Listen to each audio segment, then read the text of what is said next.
Bonjour à tous, aujourd'hui je vais vous montrer comment on transforme un alternateur en moteur brushless. Par contre, chaque alternateur a son propre câblage. Alors méfiez-vous, certaines vidéos ne vous expliquent pas ça. Ce qu'il vous faut, c'est un testeur. Il y a des alternateurs qui sont à 3 fils, d'autres à 6 fils. Les 3 fils, il faut les démêler pour en avoir 6 pour pouvoir faire un moteur brushless. Allez, je vais vous montrer ça. Alors pour cet alternateur, c'est un vieil alternateur qui était sur les anciens moteurs. Des moteurs sans BSI, sans électronique dans la voiture. Alors je vais vous montrer les câblages. Il y avait 3 fils comme ça. 2, 3, que j'ai séparés pour en faire 6 fils.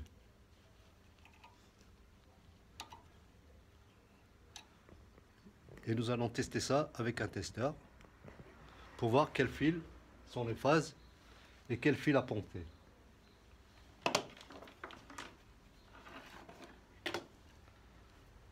Alors là, j'ai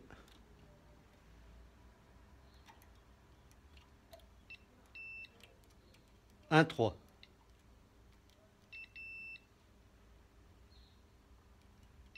Deux 5.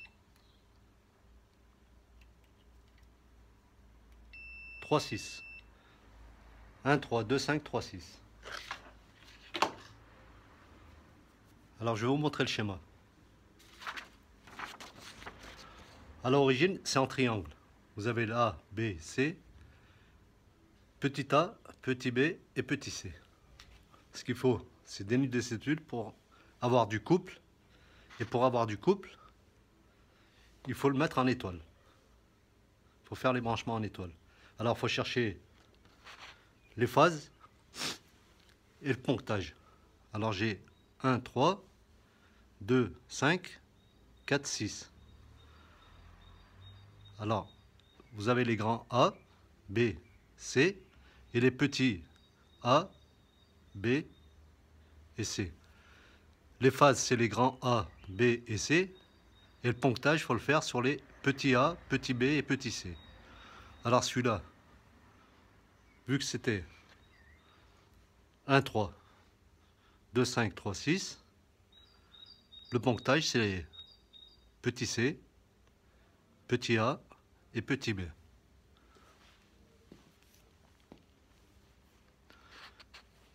Chaque alternateur a un montage différent. Celui-là, c'est pour cet alternateur, ce ponctage-là.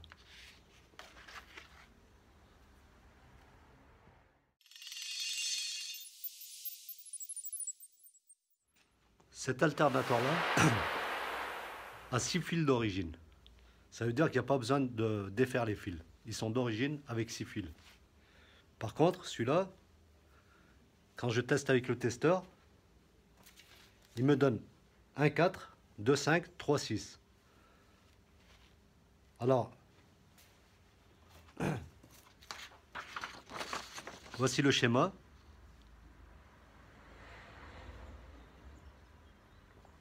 Un 4, 2, 5, 3, 6. ABC, c'est les phases. Et le ponctage, c'est sur les 3 autres fils. Pareil. Couplage en triangle et couplage en étoile. Et celui-là, j'ai déjà fait les ponctages.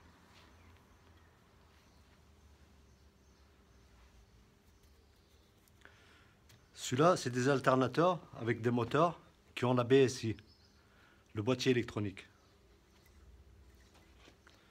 Ils sont beaucoup plus performants, beaucoup plus puissants que le premier que je vous ai montré. J'en ai un troisième avec des fils différents. Je vais vous montrer ça aussi.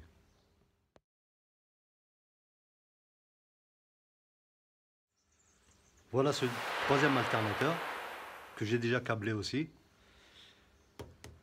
Cela, toujours pareil, 150 ampères. C'est pour les nouvelles motorisations, avec BSI toujours. Alors celui-là, ça donne 1, 6, 2, 3, 4, 5. Pareil, vous avez les petits A et les petits C. Et le ponctage, c'est petit c, petit b, petit a, toujours. Et les 3 autres, c'est les phases. Avec votre testeur, il faut bien chercher quel fil correspond à quel fil. Pour ça, il n'y a pas un alternateur qui est branché, qui a les mêmes câblages. C'est à vous d'aller les chercher et de faire les ponctages. Chaque alternateur est différent.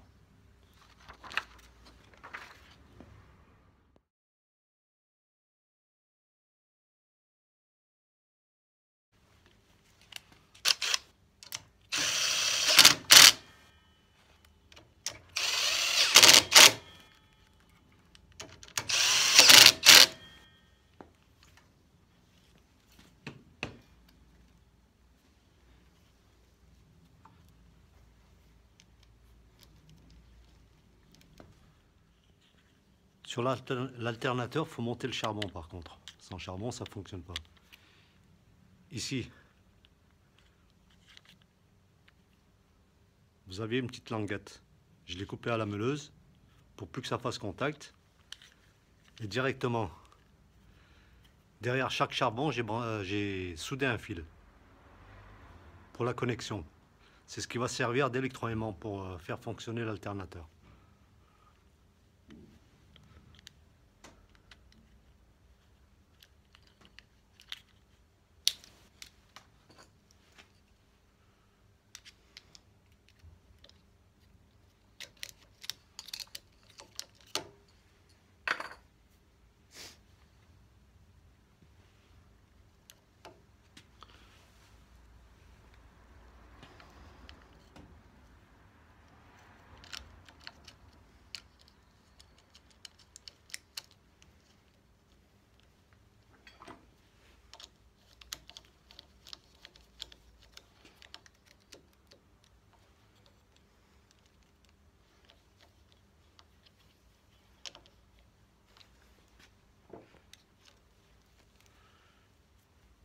Vous avez les 3 phases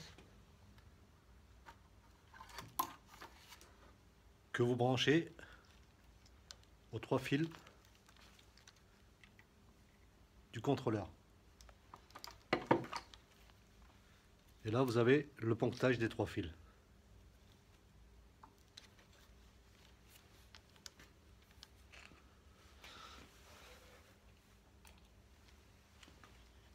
Quand vous mettez le jus, l'alternateur a du mal à tourner.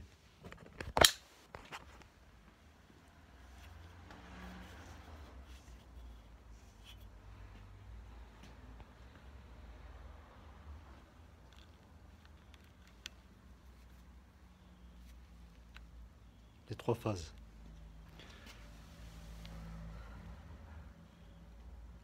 C'est branché à une batterie de 12 volts pour l'excitation des charbons. Quand vous débranchez la batterie, ça tourne tout seul. Par contre, je ne vais pas pouvoir vous faire l'essai aujourd'hui. J'ai une batterie de 36 volts. Et 36 volts, c'est pas assez puissant pour le contrôleur. Il faut au minimum du 42 volts. Et j'ai commandé ça sur internet. Ça vaut la peau des fesses. Et j'attends de recevoir ça pour faire tourner tout ça. Voilà.